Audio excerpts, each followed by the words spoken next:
Phase 1 Discovery, Workshop 3. Identify your ideal customer, research your competition, define your USP positioning statement. Okay, so let's begin by identifying your ideal customer.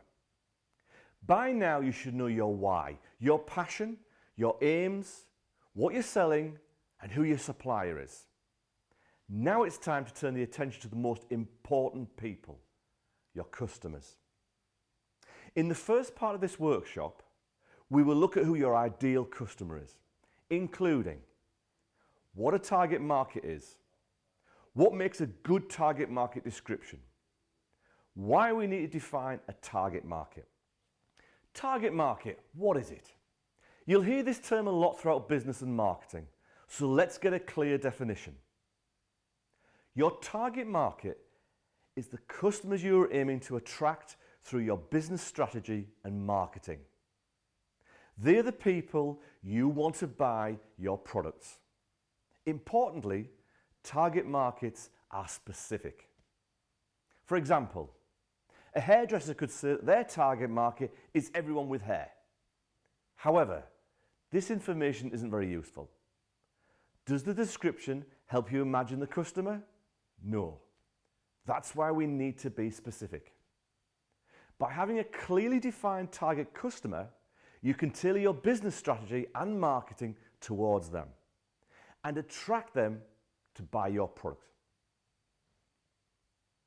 A more useful description of a target market for a hairdresser might be women aged 18 to 34, living within a 5-mile radius of the salon, who have an interest in the latest hairstyles and fashion. Does that give you a better picture of their customer? So now we're going to look at defining your target market. How specific do we need to be? There are several ways we can define our target market.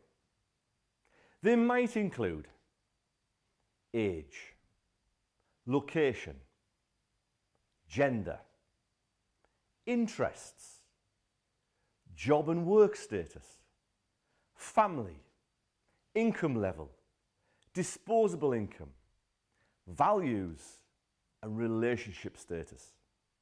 Now I want you to think about who your target audience is. Think about the ways we define people above. Can you write a brief description of who your target market is? Don't worry if it's not very detailed at this point. You can always add to it. In our last workshop, we mentioned pain points, the problems that a customer has that need solving. So what are your customers' pain points?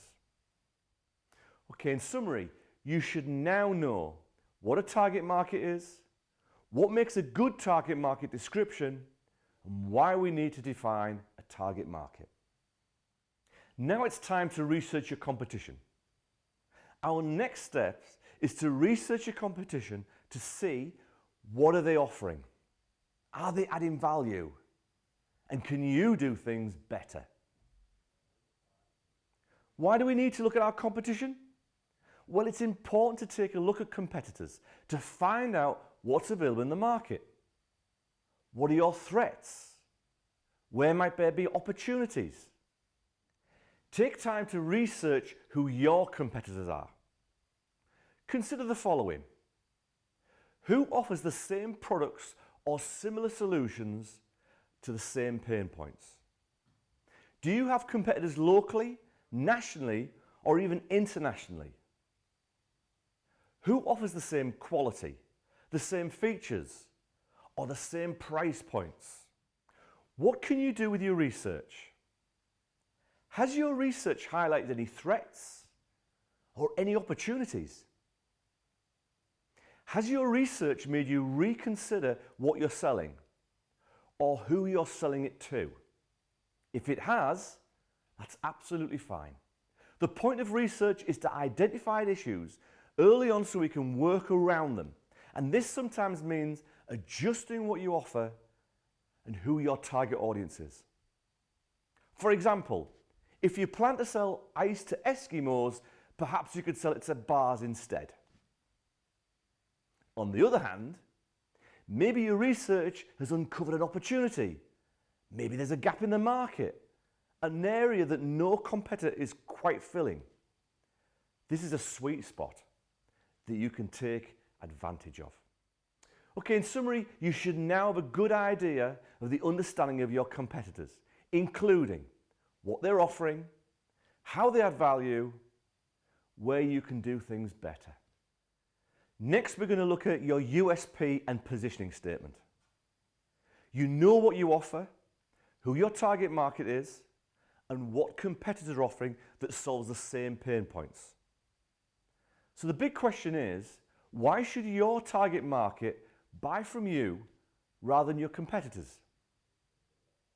You might have heard of the phrase USP, unique selling point. In plain English, this means what do you offer customers that is different or better than what competitors offer? Every great business has a USP. Some trade on price, luxury versus economy. Some trade on customer service, some on innovation, some on design, and so on. Here's some examples. Waitrose, luxury food. Asda, value for money. Apple, innovation. Android, functionality. Gucci, the latest trends and luxury. Primark, fast fashion, low prices. Okay, back to your business. What makes it stand out? Why are you different? To create your USP, write down what makes your business different in as few words as possible. We don't need any level of detail here. Okay, we're now going to look at positioning statements. Positioning statements are short, snappy phrases that help you communicate your USP to your target market. This is where we bring together everything we know about the customer and their pain points and combine it with your USP. There's a real simple formula that we can use. For, at this point, put in who your customer is and what their need is. Then your business brand offers what the concept is because what the point of difference is. In practice, it looks something just like this. For runners and hikers, Sam's Everlasting Socks offers socks that will never get a hole because they've made of stronger material known to pandas. Simple. Okay, now it's over to you. Try writing a positioning statement for your business. Okay, now it's time to test your positioning statement. Take a look at the slide and try asking yourself these questions. The more you answer yes, the better your positioning statement is.